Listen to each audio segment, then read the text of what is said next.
Oi, gente, tudo bem com vocês? Vamos lá para mais uma aula de história? Já pegaram papel e caneta na mão para a gente fazer algumas anotações? Porque o conteúdo que a gente vai conversar hoje é um conteúdo muito importante, é sobre o período regencial.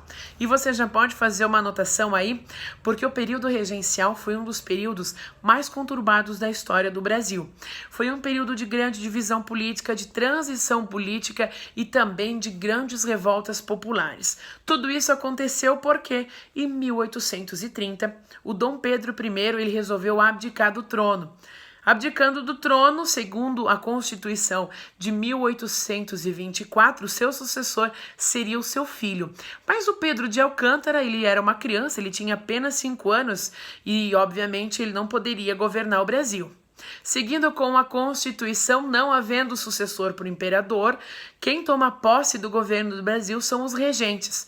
E aí nós tivemos as regências trinas, que eram os 3 regentes, nós tivemos as regências unas, que eram apenas um regente que governava o Brasil.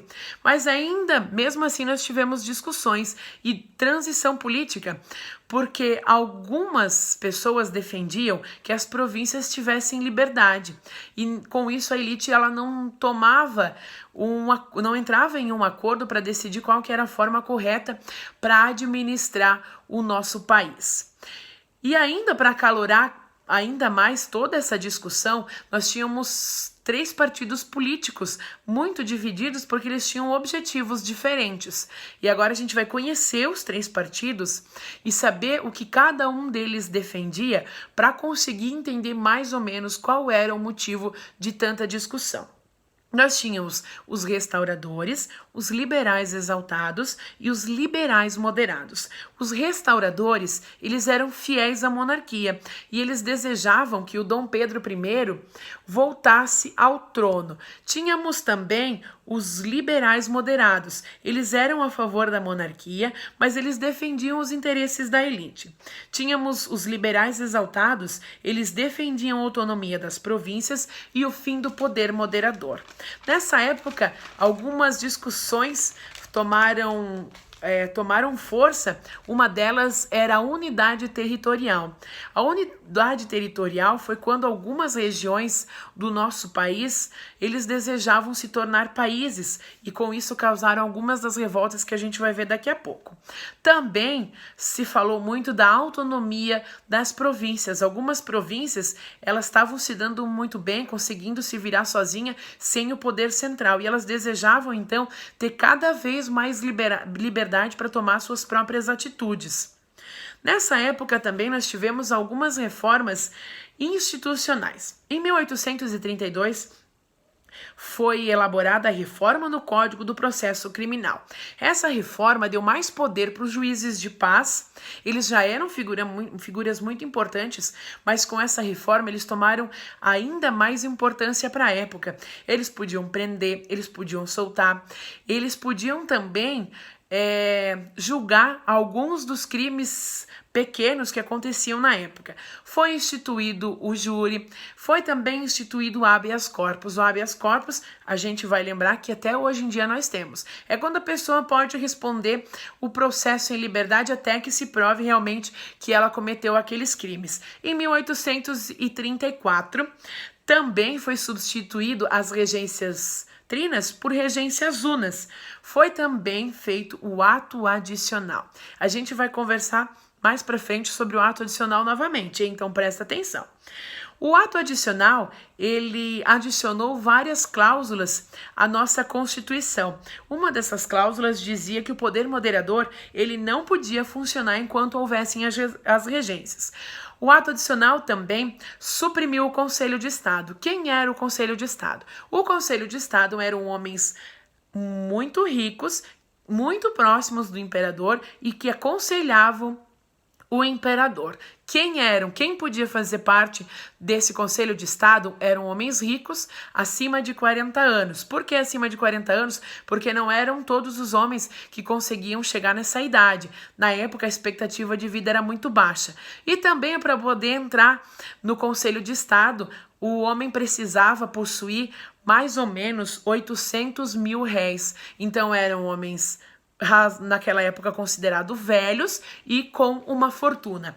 Também foram criadas as assembleias provinciais. Essas assembleias davam para as províncias mais autonomia. Eles podiam controlar os seus impostos, administrar melhor os seus impostos e também nomeavam os seus funcionários de confiança.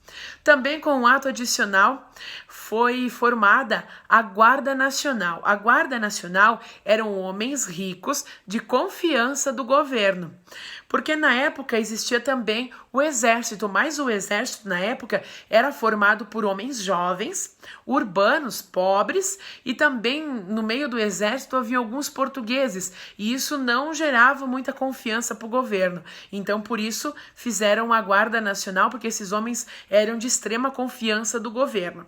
A Guarda Nacional tinha por responsabilidade organizar e cuidar da organização dos municípios, e também eles foram chamados para resolver algumas reformas que aconteceram na época. Em 1835 aconteceram as eleições e foi eleito o Padre Feijó como regente, mas ele durou pouco tempo no governo, ele ficou apenas 2 anos, porque aqui no sul acontecia a revolta dos farrapos e um dos líderes dessa revolta era primo do Padre Feijó.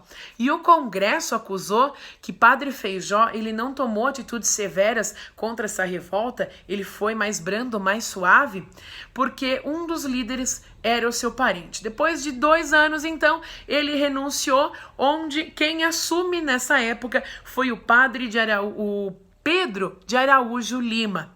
Ele iniciou o regresso. Então, nessa época, a gente pode falar que o período regencial teve 2 períodos. O avanço liberal com o ato adicional e o regresso, onde o Pedro de Araújo Lima, ele voltou atrás em praticamente tudo o que os liberais fizeram, principalmente o ato adicional. Ele revogou o ato adicional,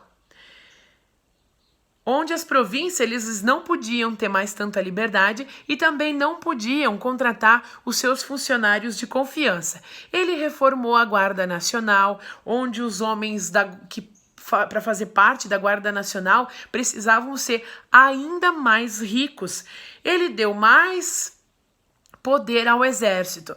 E então também nessa época aconteceu o golpe da maioridade, que acabou com o período regencial. O golpe da maioridade foi quando eles resolveram emancipar o Pedro de Alcântara. Aos 14 anos ele foi emancipado, foi antecipada a sua maioridade aos 14 anos e ele se tornou então o imperador do Brasil. E essa foi o golpe da maioridade.